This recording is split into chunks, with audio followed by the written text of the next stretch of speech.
Let's check it out. The SQL server should be right here somewhere. Okay. Now, this is your object explorer. ये आपका object explorer है। इसके अंदर जितने भी टेबल्स और डेटाबेसेस होते हैं सारे इधर लिखे आते हैं।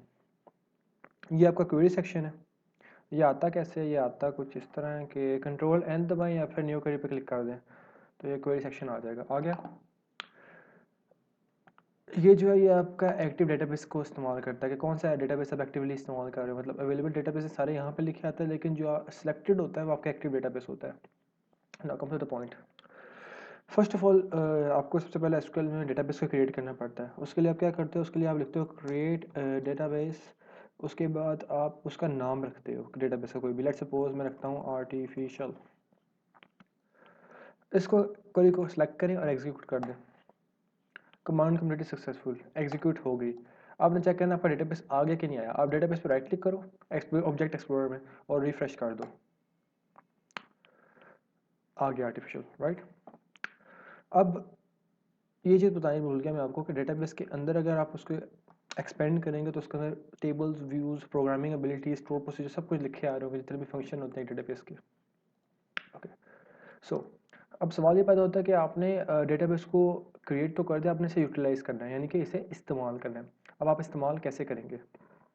सो इस्तेमाल ऐसे करेंगे कि you need to use the database. आपको इस डेटाबेस को इस्तेमाल करना पड़ेगा। तो use, you will use the use keyword इस्तेमाल करें। उसके बाद लिखें आर्टिफिशियल, उस डेटाबेस का नाम लिख दिया। अब इस स्पेसिफिक लाइन को एग्जीक्यूट कर दें। एसक्यूएल में एक फीचर है कि आप एक लाइन को हाईलाइट करके उसको एग्जीक्यूट कर सकते हैं without executing any other line.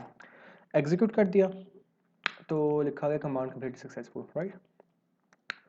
अब आपको पता कैसे चलेगा आप यूज़ कर रहे हो? आप लेफ्ट साइड पे अपने अवेलेबल डेटाबेस की बार को देखें तो वहाँ पे लिखा हो रहा होगा कि उस डेटाबेस का नाम लिखा हो रहा होगा जो कि आपने यूज़ कर रहे हैं अभी करंटली। नाउ अब इस डेटाबेस में क्या करना है हमने? अब इस डेटाबेस को अगर हमने लेट सपोज डिलीट करना हो तो हम क्या करेंगे? हम लिखेंगे ड्रॉप का कीवर्ड, आगे लिखेंगे क्या चीज़ ड्रॉप करनी है। डेटाबेस ड्रॉप करना है हमने। डेटाबेस कौन सा डेटाबेस करना है उसका नाम लिखेंगे आर्टिफिशियल। अब यहाँ पे हमें एक एरर आएगा। एरर क्या आएगा? वही आएगा कि ये करंटली इस्तेमाल में है।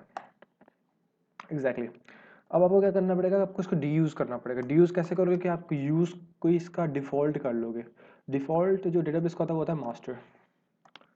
मास्टर करते हैं, एग्जीक्यूट करते हैं इसको, कमांड कंप्लीट सक्सेसफुल। अब अगर मैं ड्रॉप करूं इसको तो ये ड्रॉप हो जाएगा। हो गया। अब मैं ये करता हूं कि वापस डेटाबेस को बनाता हूं। इन दोनों लाइन को एग्जीक्यूट कर देता हूं मैं। सही है, सॉरी। ये सक्सेसफुली एग्जीक्यूट हो गया। उसके बाद यूज़ भी कर लेता हूँ। चेंज भी हो गया यहाँ पे, देख रहा होगा आपको। अब आपने ये करना है, आपने टेबल क्रिएट करना है। टेबल क्रिएट कैसे करते हैं आप इसके अंदर? टेबल बेसिकली आप चाहें तो दो तरीक़ों से क्रिएट कर सकते हैं। या तो यहाँ टेबल आर्टिफिशियल डेटाबेस के ऑब्जेक्ट एक्सप्लोरर में जाके टेबल्स के व्यू में जाके यहाँ पे लिखा होता है टेबल्स, राइट क्लिक करें इस पर, टेबल पे क्लिक करके ऐड कर दें। लेकिन ये डायनामिकली एग्जीक्यूट नहीं होती। डायनामिकली क्वेरीज एग्जीक्यूट होती है, यानी कि ये स्टैंडर्ड है, एक बार डिफाइन हो जाए तो उसको चेंज नहीं कर सकते आप। अब आते हैं काम में। नाउ अब आपका दिल कर रहा है कि आपने टेबल बनाना है, लेट्स सपोज। तो आप टेबल बनाने की कोशिश करते हो। आप इसको लिखोगे क्रिएट। क्रिएट आपने क्या क्रिएट करना है? आपने टेबल को बनाना है। तो टेबल का नाम, टेबल का कीवर्ड सॉरी, उसके बाद आप टेबल का कोई भी नाम रखोगे। लेट्स सपोज मैं कहता हूँ पर्सन, पर्सन, ओके। आगे इसके आते हैं पैरामीटर्स।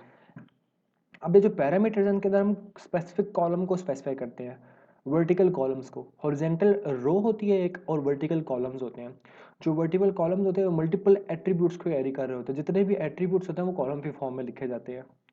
तो आप इसमें एट्रीब्यूट यानी कॉलम का नाम लिखते हो, उसके बाद उसकी डेटा टाइप डिफाइन करते हो। सही है। यहाँ पे मैं एक फंक्शन भी इंट्रोड्यूस करवाया तो आइडेंटिटी का। ये क्या करता है बेसिकली? बेसिकली ये करता है कि इसके अंदर हम डिफाइन करते हैं इनिशियल वैल्यू और इंक्रीमेंशियल वैल्यू। ये जो वैल्यू होगी ये डिफाइन करेगी कि कितना इंक्रीमेंट लाना है और ये स्टार्ट कहाँ से करना है। इसमें ये होता है कि आपको जब इनपुट लेनी पड़ेगी तो आपको उसको बार बार इनपुट नहीं लेनी पड़ेगी। इंस्टेड ये आपकी इनपुट खुद ही सेल्फ वन का इंक्रीमेंट कर देगा। सही है। अब पहला पैरामीटर तो हमारा हो गया। हम इसे कॉमा सेपरेटेड मल्टीपल पैरामीटर्स लिख सकते हैं। कॉमा लिख के आगे आप कोई भी पैरामीटर का नाम लिख दो। लेट्स सपोज मैं देता हूँ यहाँ पे नेम और आगे इसकी डेटा टाइप डिफाइन करता हूँ हो गया नेम का, और साल लग देता हूँ एफ नेम, और फिर डेटा डिफाइन कर लेता हूँ।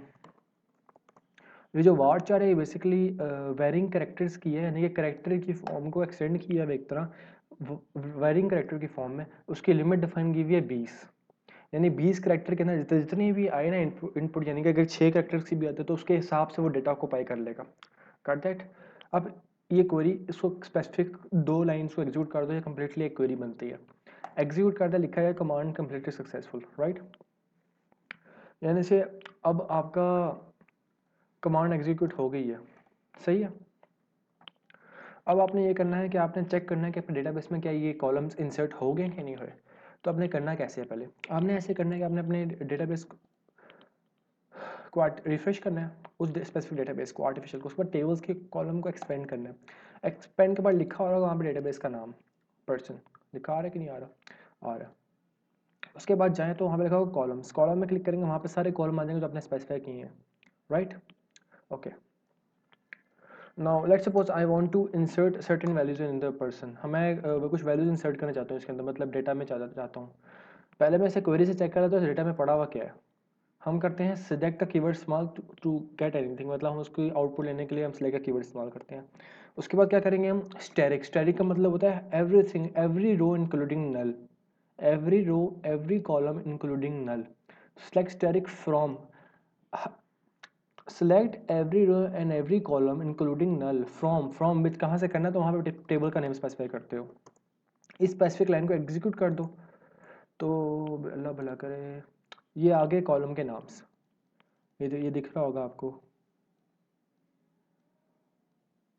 ये आईडी नेम और एफ नेम, ठीक है। अब दिख रहा है आपको कॉलम्स के नाम तो होगा, लेकिन ये एम्प्टी है, तो हम इसमें इंसर्ट करते हैं सर्टेन थिंग्स। इसके लिए हम इस्तेमाल करेंगे इंसर्ट का कीवर्ड, इनटू आगे किस टेबल में इंसर्ट करना है, पर्सन। सही, यहाँ पे 2 तरीके आ जाते हैं। अगर आपने पैरामीटर स्पेसिफाई करना है तो वेल एंड गुड, लेकिन ये याद रहे कि आप आईडी का पैरामीटर स्पेसिफाई करो या ना करो, उसका फ़ायदा ये है कि हमने आईडी को पहले इंक्रीमेंट भी लगा दिया, जो आइडेंटिटी थी ये इटसेल्फ इंक्रीमेंट करी जा रही थी, इसलिए हमें ज़रूरत नहीं पड़ेगी आईडी के कॉलम को स्पेसिफाई करने की। हम स्पेसिफाई करते हैं नेम और एफ नेम। हमने ये दोनों स्पेसिफाई कर दिया, हम आगे सेंटर लिखते हैं वैल्यूज़। अब हमने इस टेबल में इंसर्ट करना है इसको स्पेसिफिक इन 2 पैरामीटर्स में, वैल्यूज़ क्या इंसर्ट करनी है। पहले लिखे नेम की वैल्यू क्या होगी, लेट्स सपोज शाफे कह देता हूँ, और दूसरी लिखता हूँ मैं अपने अब्बा जी के नाम अमजद। तो ये इस स्पेसिफिक लाइन को एग्जीक्यूट कर देते हैं, तो फिर लिखा है 1 रो इफेक्टेड। आपने एक रो को इंसर्ट किया था, मतलब एक स्पेसिफिक रो को। किस तरह, आपने सब कॉलम में एक वैल्यू इंसर्ट की थी, इसलिए इस तरह हुआ। अब मैं चेक करता हूँ अपने डेटाबेस को, सिलेक्ट क्वेरी को एग्जीक्यूट कर देता हूँ, लिखा आ गया शाफी अमजद, ठीक है। अब अगर आपने मल्टीपल इंसर्ट वैल्यूज करनी हो एक टाइम पे, how would you do that. यहाँ पे मैं नाम चेंज करता हूँ और यहाँ पे लिख देता हूँ वासे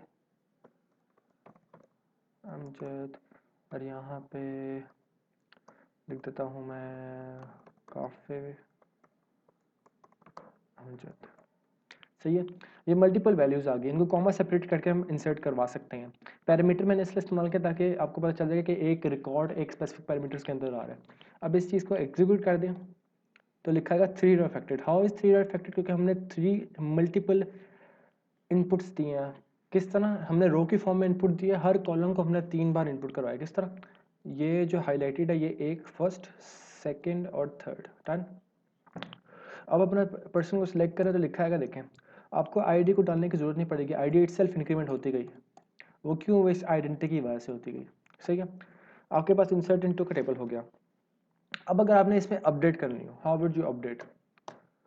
अपडेट इस तरह करेंगे कि यू अपडेट का कीवर्ड इस्तेमाल करते हैं, उसके बाद स्पेसिफाई करते हैं कि किस टेबल में अपडेट करना है। आपके टेबल का नाम क्या था, पर्सन, पर्सन आ गया। इसके बाद हम ये स्पेसिफाई करना है आपने क्या चीज़ को चेंज करना है, तो लिखा आता है सेट का कीवर्ड। उसके बाद किस चीज़ को हमने क्या वैल्यू साइन करनी है, लेफ्ट साइड पे चीज़ आएगी और राइट साइड पे उसकी वैल्यू आएगी। मैं कहता हूँ नेम इज इक्वल टू नाफे, नाफे। ये जो आपका नाफे है ये वैल्यू है, और ये जो नेम है ये आपका वेरिएबल है कि किस एट्रीब्यूट को चेंज करना है आपने। अब ये कहाँ पे करना है उसे ये नहीं पता कहाँ पे करना है, तो आप वेयर का कीवर्ड इस्तेमाल करते हो। वेयर क्लॉज बेसिकली स्पेसिफाई करने का होता है कि किस